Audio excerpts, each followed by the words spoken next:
People often think the job of an IT technician, especially on the night shift, is simply sitting in an air-conditioned room, surfing Reddit, and occasionally restarting a few frozen routers. I thought so too when I applied to Centura Plaza 3 years ago. It is an office building built in the 80 seconds in the brutalist style. Reinforced concrete, heavy, clunky, and has a system of long corridors sucking in like a maze. My shift starts at 10 p.m. and ends at 6 a.m. During that time, I am the only king of this 12-story tower, except for the old security guard named Hung, who often dozes off on the ground floor. The main job is server maintenance, running system updates and ensuring that when the white-collar office workers arrive at 8 a.m., everything runs smoothly. I like the silence here, or rather, I used to like it. The silence of Centura Plaza is not completely still. It has a texture of its own. The low groan of the old central air conditioning system, the whirring of hard drives in the server room, and the echo of my own footsteps on the vinyl tile floor. If you work here long enough, you will memorize the rhythm of the building. You will know that elevator number 3 always creaks at the 4th floor, or the light bulb in the west corridor of the 9th floor always flickers on a 15-second cycle. It all started last Tuesday, November 14th. It was a drizzly night, the kind of persistent rain that made the air in the building damper and heavier than usual. The clock on my phone read 2:14 a.m. I was on a routine patrol on the 7th floor, an area belonging to a partially dissolved law firm, so most of the rooms were empty. The 7th floor always made me uncomfortable, not because of ghosts or anything, but because of its smell. A mixture of old musty carpet and the tangy smell of ozone from old electronic equipment. I was walking along the corridor, the flashlight beam sweeping across rows of empty, dust-covered desks, when I froze. At the end of the corridor, in the most hidden corner, was room 7B. It was a small, separate office with 4 frosted glass walls. The last employee to sit there, a guy named Elias, had disappeared. Literally quit without notice, about 3 months ago. HR hadn't had time to clear his belongings, so the computer and papers were still there. But according to procedure, our IT department had cut network access and turned off all devices in that room 90 days ago. Yet, through the frosted glass, I saw a pale, ghostly blue light emitting. Someone had turned on the computer in room 7B. Damn it, I muttered, my voice sounding lost in the quiet corridor. I guessed it was old Hung, the security guard patrolling and curiously turning it on. Or maybe an electrical surge caused the machine to boot up by itself. Though this possibility is extremely low with this old Dell Optiplex model. I pushed the door open. The air in the room was about 5 degrees colder than the corridor. The smell of dust hit my nose. On the messy desk with yellowed papers, the computer screen was glowing brightly. No programs were running, just the default Windows login screen with the wallpaper being the logo of the old law firm. The mouse lay motionless beside the keyboard, covered in old cigarette ash. I sighed, feeling more annoyed than scared. I reached out and held the power button. The screen went black. The cooling fan stopped spinning, returning silence to the room. Remember to turn off the machine next time, I said casually to the empty space. Then turned and walked out, closing the door. At that moment, I made my first mistake. I underestimated it. I didn't notice that, even though I had just turned off the machine. The tiny orange LED on the case still hadn't switched to standby mode. It was still glowing green, the color of activity. The next night, Wednesday, I returned to my shift with a cup of black coffee twice as strong as usual. I tried to convince myself that what happened yesterday was just a petty short-circuit incident. Old computers, the wiring system in this building is terrible, short circuits happen like clockwork, but deep down, I knew I was lying. By 1:42 a.m., I deliberately found excuses to avoid passing through the west area of the 7th floor. I checked the routers on the 3rd floor, reset the modem on the 5th floor. But the job of a building technician doesn't allow you to hide forever. A temperature warning from the 7th floor sensor forced me to go up there. The elevator opened, and the familiar musty smell hit my face again. The corridor was pitch black, with only the green exit light casting on the concrete walls. I walked as fast as I could toward the utility closet, trying not to look to the left, where Elias's office was. But I couldn't stop myself from glancing. My heart skipped a beat. That blue light was there again. It pierced through the frosted glass, dancing on the dusty floor. You've got to be kidding me, I hissed through my teeth. Cold sweat began to seep out on the back of my neck. Even though the air conditioner was set to 22 degrees C, I pushed the door open and entered room 7B for the second time. This time, the air in the room was not only cold, but it was still.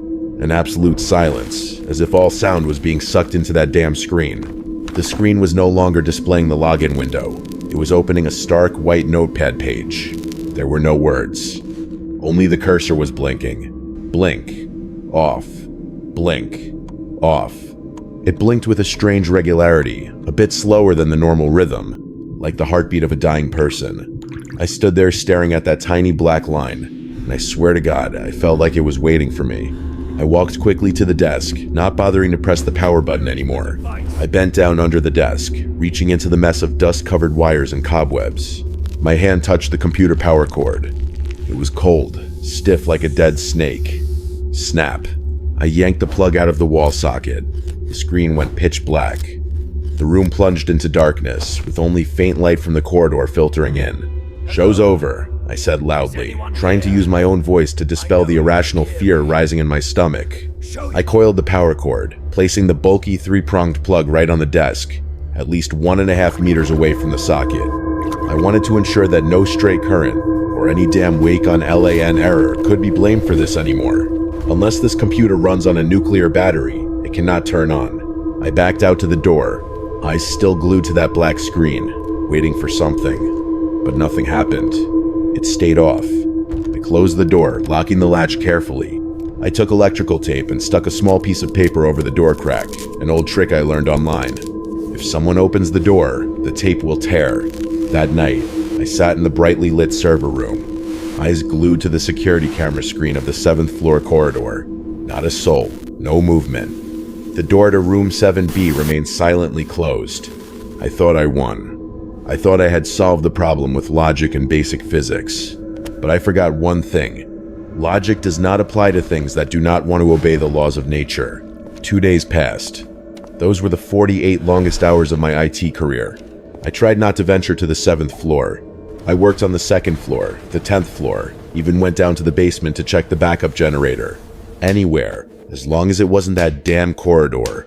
Every time I looked up at the security camera screen, the door to room 7B remained silently closed. The piece of tape I stuck was still intact, tiny and faint white against the dark wood door background. But curiosity is a deadly trap, and at dawn on Friday, at 3:03 a.m., I fell into the trap. I told myself I was just passing by to check, just to make sure I wasn't crazy. I stepped out of the elevator. The 7th floor corridor was immersed in darkness, so quiet I could hear the blood thumping in my ears. I tiptoed, step by step, towards room 7B. My heart tightened. There it was again. The blue light. It spilled from the crack under the door, brighter and clearer than ever, cutting across the floor like a laser blade. "Impossible," I whispered, my voice trembling. I rushed to the door. My eyes were glued to the piece of tape on the door edge. It was still intact, never torn, never peeled. That meant that from the time I left on Wednesday night until now, no one had opened this door. Not Old Hung, not the cleaning staff, no one. Then, who turned that computer on? I swallowed hard, the bitter taste of bile rising in my throat. My hand trembled as I put the key in the lock. Click. The sound of the latch opening rang out ear-piercingly. I pushed the door. The first thing that hit me was not the image, but the cold. A stream of freezing, dry air blew into my face, making the hair on my arms stand on end. It wasn't the cold of an air conditioner, but the cold of a meat freezer, a cold that soaked deep into the marrow. And there, in the middle of the room, the old 24-inch Dell monitor was glowing brilliantly, illuminating my pale face reflected in the window glass behind. I looked down at the desk and felt like the ground beneath my feet was collapsing. The plug. The bulky black three-pronged plug I had pulled out 2 days ago was still lying idly right on the desk. It was lying 1.5 meters away from the wall socket, the plug head pointed up at the ceiling as if mocking me. There were no wires connected to the wall. There was no UPS backup power under the desk, I checked. Physically, this computer was a lifeless piece of scrap metal, but it was running. The cooling fan was whirring, sounding wetter and heavier than usual, like the wheezing breath of a person with lung disease. I didn't dare step further in. My feet felt buried in the floor right at the threshold. My eyes shifted from the plug to the screen. It was still that stark white notepad page. But this time, it was no longer empty. There was a line of text typed in Courier. New font, small size, lying lonely in the middle of the white screen. Are you cold? Below that line, the cursor was still blinking. Blink, off, blink, off. It was waiting for an answer. Cold? Reading those words, my scalp tingled, as if thousands of fire ants were crawling under my hair roots. This fear is not like watching a ghost movie. It is not a momentary jump scare. It was a heavy rock crushing my chest, making it impossible for me to breathe. I am a technician. I live by logic. If the computer doesn't power on, it's a bad mainboard or a blown power supply. If the network drops, it's a cut cable or ISP error. My world operates on the rules of 0 and 1, but the monstrosity in front of me is breaking every rule of physics I've ever known. I tried to take a deep breath to calm down, but the freezing air rushing into my lungs made me cough violently. My breath exhaled into a cloud of opaque white smoke, floating before the glowing blue screen. In this building, the HVAC system, heating, ventilation, and air conditioning, is set permanently at 24 degrees C. To see breath like this, the temperature in the room must have definitely dropped below 10 degrees. Calm down, Hoey, I reassured myself, my voice trembling, sounding distorted in the cramped space. It must be capacitors storing energy, or a modded CMOS battery. There has to be a power source somewhere. I stepped closer to the pitch-black Dell Optiplex 7010 case. I touched the metal case. It was ice cold, except for the CPU area, which was radiating an absurd warmth. I turned the back of the case out. Empty.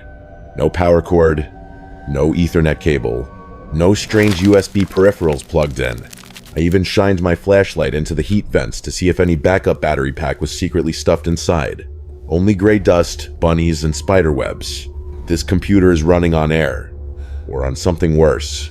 Suddenly, the cooling fan howled loudly. Vroom! Then lowered to a low rasping sound. That sound sounded wet, sticky. It didn't sound like metal bearings spinning, but like someone trying to breathe through a throat full of phlegm and blood. And then I felt it. The ticklish sensation running down my spine. The sensation of being stared at hungrily at the nape of the neck. Not from the bright screen, but from the side. Elias's desk was an L-shaped double desk.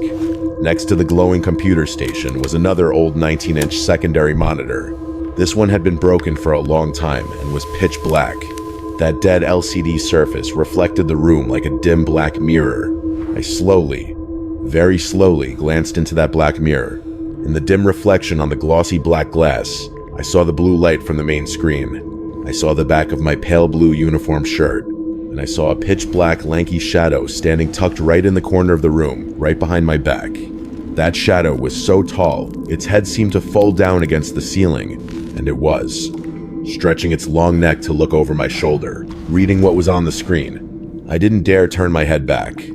Survival instinct rose stronger than any curiosity. In that moment, my brain screamed a single command: run. I lunged towards the exit, limbs flailing and banging hard against the wooden door frame. The sound of the collision rang out harshly, shattering the eerie silence.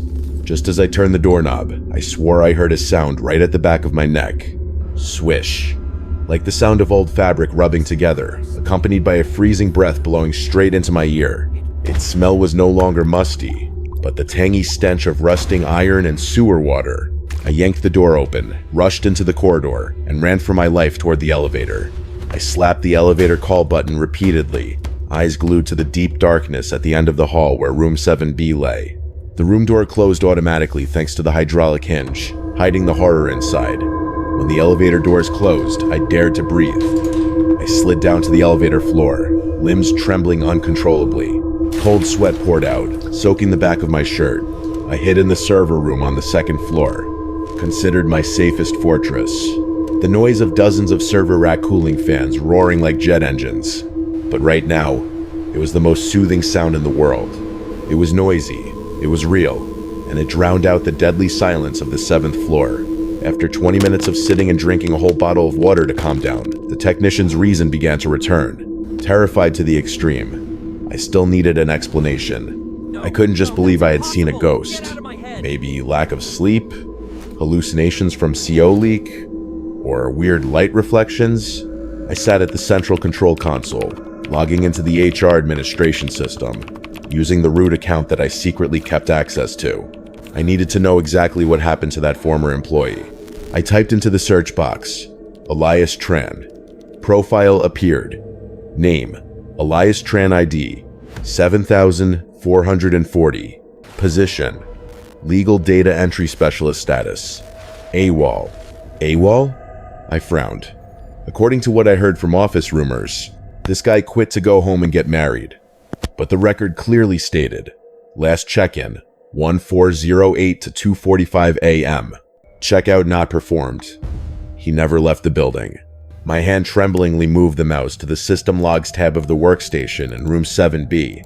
Data poured onto the screen, blue lines of code dancing on a black background.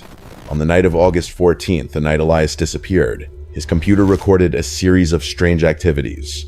Log entries listed. My spine chilled. Webcam self-activated? This old Optiplex line doesn't have a built-in webcam? Unless he plugged in an external webcam? But the next log line was what made my blood freeze. It was tonight's log. Right now. Log details. What the hell is this?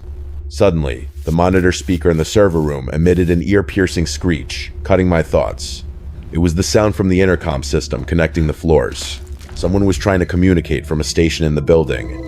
The static faded, giving way to a broken, breathless voice echoing through the room filled with modern machinery. Hoi, I am so cold. I turn on the heat. It wasn't Elias's voice. I had never met him, but the way it called my name, that tone, it was my voice. It was using my own voice to speak to me. The voice coming from the intercom speaker paralyzed me for a few seconds. It was my voice, but the intonation was completely wrong. It was flat, emotionless, and cold, like AI software, trying to mimic human emotion but failing miserably. I lunged at the control panel, trembling fingers flipping the mute switch for the entire building audio system. The server room sank into the familiar mechanical noise. But that fake peace didn't last long. On the main network monitor screen, a red traffic column suddenly spiked vertically. Data upload, 85%, 90%.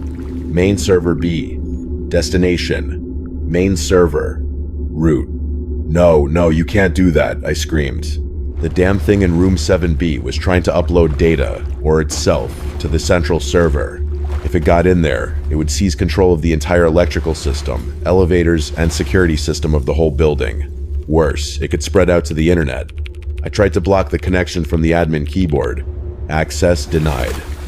I tried the command to disable the port switch. System error. It locked me out. There was only one way left. The most manual, primitive way. I had to go up there and smash that damn hard drive. I had to physically disconnect it before the loading bar reached 100%. I grabbed a screwdriver and a technician's hammer from the toolbox. The heavy feel of metal in my hands gave me a little bit of courage. I didn't dare take the elevator anymore. I ran up the fire escape stairs. My footsteps echoed in the cold concrete stairwell, sounding like someone was chasing right at my heels. Floor 3, Floor 4, Floor 5. My lungs burned, my legs ached, but the fear was greater than the fatigue. Reaching the 7th floor door, I stopped to gasp for breath. I pressed my ear against the heavy fire door. Silence. I pushed the door and stepped into the corridor. The atmosphere here had changed completely. It thickened, sticky like paste. The corridor lights flickered madly like a ghostly disco. I advanced towards room 7B. The door was still ajar, the blue light still spilling out, but this time it was blazing brightly, illuminating a long stretch of the corridor. I kicked the door open and rushed in, hand raising the hammer high. "It's over!" I shouted, intending to rush forward and smash the computer case. But I froze. On the computer screen, the data loading bar had disappeared. Instead, a photo slideshow was running. The first photo appeared. I was sitting eating instant noodles at the convenience store opposite the building. Shot from above, through the glass door, on a pouring rainy night 2 weeks ago. The next photo, I was falling asleep on the desk in the server room, mouth slightly open. Shot from the ceiling corner security camera. The third photo, I was standing in the elevator, looking tired, rubbing my temples. My whole body went cold. Blood seemed to drain from my face. These were not normal security camera photos. The image quality was too sharp. And the angles. Well, the angles were always in positions where there couldn't be a camera. And then the final photo appeared. It was a photo taken from behind a person standing with a hammer raised high. The exact same pose as me right now. In the photo, that person was standing in front of the desk in room 7B. But the most terrible thing was not seeing myself from behind. The terrible thing is that in that photo, right next to my left ear, there was a pale face, eyeless, with only a mouth wide open to the ears, emerging from the darkness, whispering into my ear. I felt the cold breath blowing into my left ear right at this moment. I heard the clacking of the keyboard typing itself, even though my hands were holding the hammer. The text appeared over the photo. "You are very photogenic, hi." In that moment, time seemed to freeze. I dared not turn my head to the left, where the cold breath was blowing into my ear, where that disgusting thing was standing. My throat choked with bitterness, wanting to scream, but my vocal cords were completely paralyzed. Suddenly, bam! The door to room 7B behind me slammed shut with such force that the glass frame shook violently. The automatic door latch clicked with a dry, sharp clack, like a gun being cocked. I was trapped. The ceiling lights snapped off. Darkness fell like a thick, dense blanket. Only the deadly pale blue light from the computer screen remained, illuminating my face distorted with horror. And then, the typing started. Clack, clack, clack. It was fast, frantic, crazy. The plastic keys bounced up and down continuously, as if 10 invisible fingers were dancing on them. But I was standing right next to the keyboard, and I swear to God, no one was touching it. On the screen, the text, "You are very photogenic," began to melt. The pixels disintegrated, flowing down like thin ink, then pooling in the center of the screen, slowly forming a face. It wasn't computer graphics. It was nauseatingly realistic. A pale face, rotting flesh, deep black hollow eye sockets staring right at me, and the mouth. Its mouth was moving in perfect sync with the sound coming from the case. "Stay. Here." That voice didn't come from the speakers. It came from the case itself, from the vibration of the metal plates, sounding booming and static-filled like a broken radio. A stench suddenly erupted overpoweringly.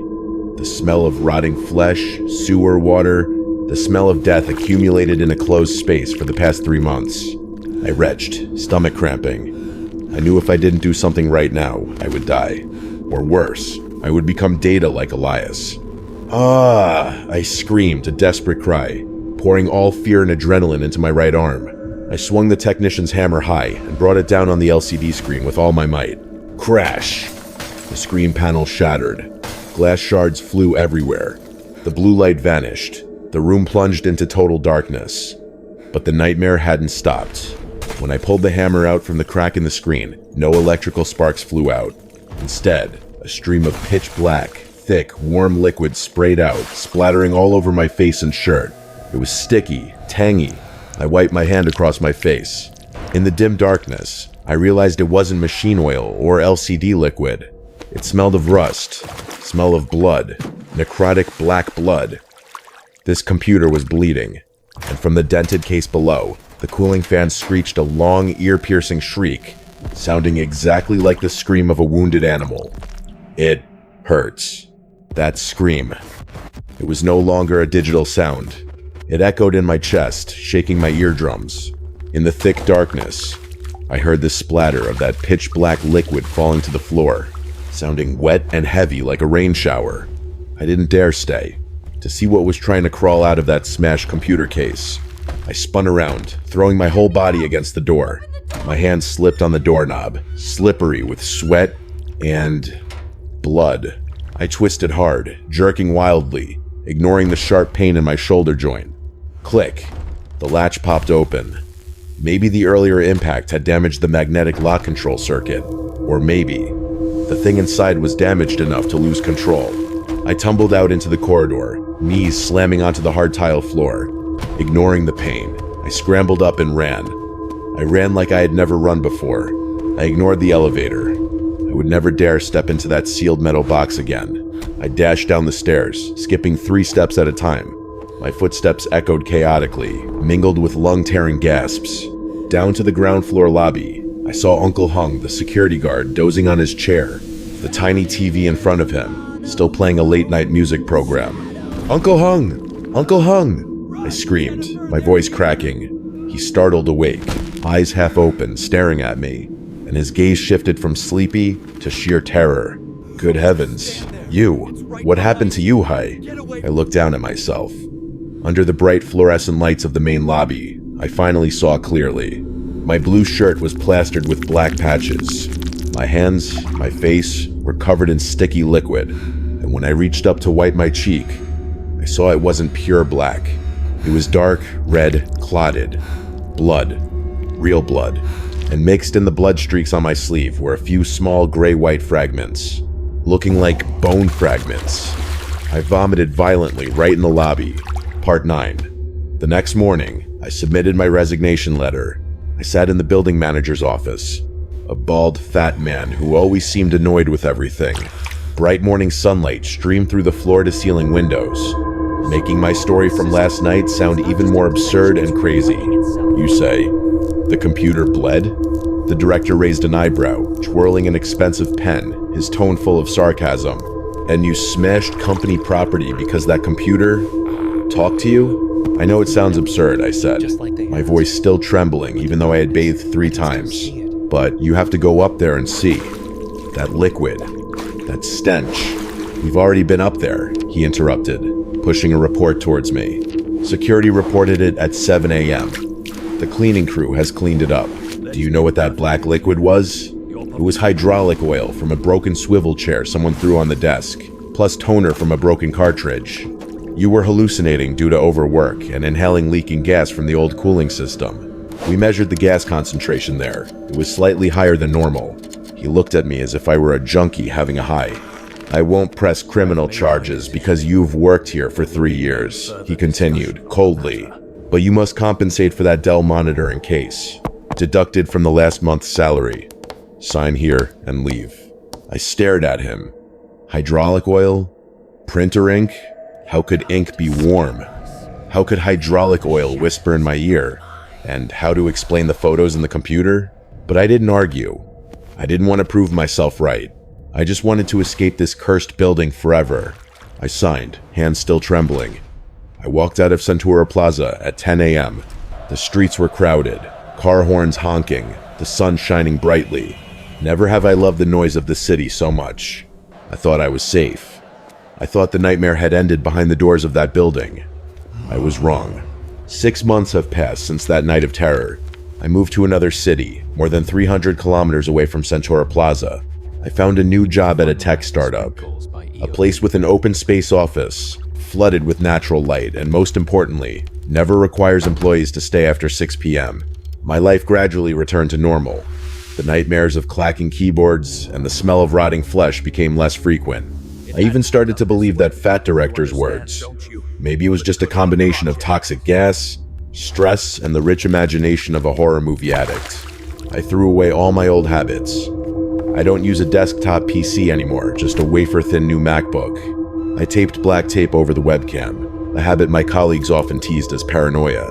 They laughed, I laughed along. They didn't know what I saw. But there is one thing I never dare to do again. I never leave the computer in sleep mode. I always shut down completely whenever I take my eyes off the screen. Last night, I made a mistake. I brought work home, an urgent coding project due tomorrow morning. Being too tired, I fell asleep on the sofa without realizing it, leaving the laptop still open on the coffee table opposite, screen only slightly folded down. This morning, I woke up at 5:45 to the sound of the phone alarm. My neck ached from the twisted sleeping position. The living room was dim in the gray dawn light. I stretched, intending to close the laptop to go brush my teeth, but my hand froze in midair. The MacBook, usually very quiet, was emitting the sound of fans spinning at full speed. The aluminum case was scorching hot as if it had been rendering a 4K video all night. And there was another sound, a smaller sound, hidden beneath the fan noise. Static, static, squelch, squelch. My heart started beating fast. That wet sound, I could never forget it. I tremblingly opened the lid. The screen lit up. But my default California desert landscape wallpaper had disappeared. Instead, there was a black and white, low-resolution, grainy photo. It took me a few seconds for my brain to process what I was seeing, and when I realized, I screamed, throwing the laptop onto the floor. That photo captured my living room, captured the sofa where I had just been lying, captured me sleeping soundly, mouth slightly open, hand hanging down. The angle was from the webcam of this very laptop, but I had taped black tape over the webcam. I rushed to pick up the machine. The black tape was still intact on the screen edge, but when I looked closely at the camera lens, the tape had been peeled off from the inside, or rather, it was pushed out. The camera lens was covered in a sticky black fluid, like the remnants of the liquid I saw in room 7B. I tremblingly checked the information of the image file displaying on the screen. File name, new_host_found.jpg. New host found. Date modified. Today, 3:15 a.m. Location. C. Users, hi, documents, Elias, backup. I never created any folder named Elias, backup. And then I understood. That night, in the server room, when I saw the data loading bar stop at 90%, I thought I had stopped it. I was wrong. It didn't need to upload to the building server. It just needed to find a device connected to me. My phone.